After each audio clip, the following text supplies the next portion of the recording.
16h-18h sur Europe 1. Stéphane Bern et Mathieu Noël. Historiquement vôtre. Historiquement vôtre, l'émission qui remonte aux origines de ce qui fait notre quotidien. Et notre quotidien à tous en 2022, c'est évidemment le flash qui est intégré sur notre téléphone portable désormais. Mais ça vient d'où le flash, David ? Photographier quelqu'un avec un flash, c'est agressif, hein, on pourrait dire que c'est ultra agressif.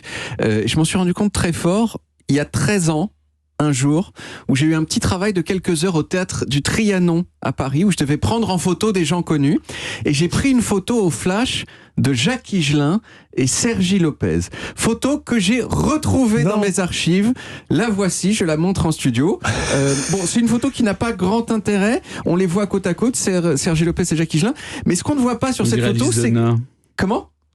On dirait Alice Donna vient de dire Stéphane Bern, on dirait Alice Donna. Moi je vois vaguement qui est Alice Donna, mais alors lequel ?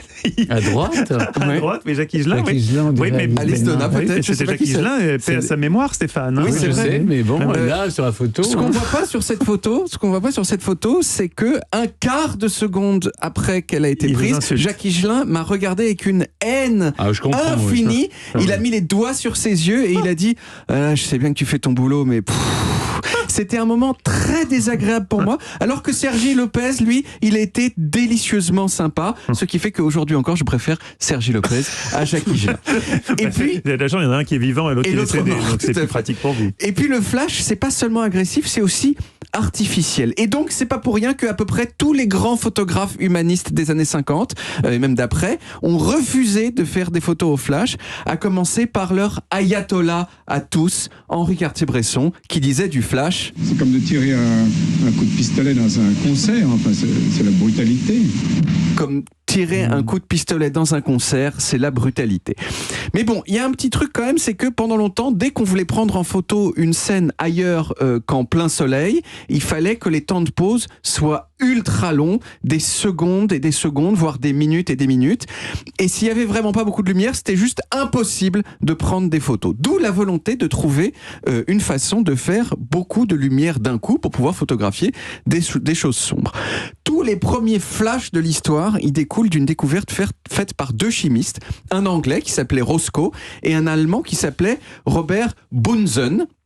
Vous savez comment on prononce Bunsen en français ? Le bec benzène. Benzène, exactement. Et c'est le même monsieur qui a inventé ces colonnes qu'on avait, ces colonnes de feu qu'on avait en cours de chimie et qui s'appelaient les becs benzène.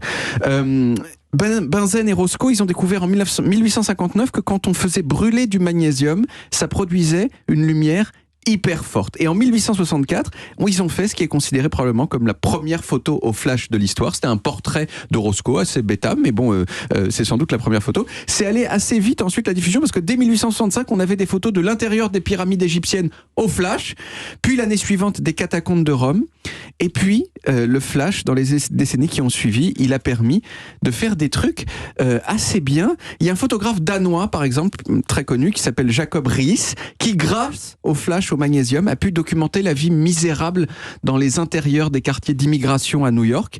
Il a fait un livre célèbre qui s'appelle How the Other Half Lives, et livre qui a directement amené un certain nombre de réformes dans la politique du logement à New York, et qui est lié au fait qu'il ait pu prendre des photographies au flash. Alors c'était dangereux, hein. Jacob Riis, il a foutu le feu à 2 reprises aux endroits qu'il était en train de photographier. Les pauvres. Voilà, les pauvres. Vraiment la double peine. Parce que c'est de la poudre qui brûlait très fort, et donc si elle tombait sur quelque chose, ça pouvait prendre feu. À la fin des années 20, on a inventé les ampoules flash, qui ont largement démocratisé le flash. Elles avaient 2 inconvénients. Le premier, c'était un peu le même que le magnésium. Elles avaient tendance à exploser et à répandre du gaz brûlant sur les gens et sur le photographe lui-même.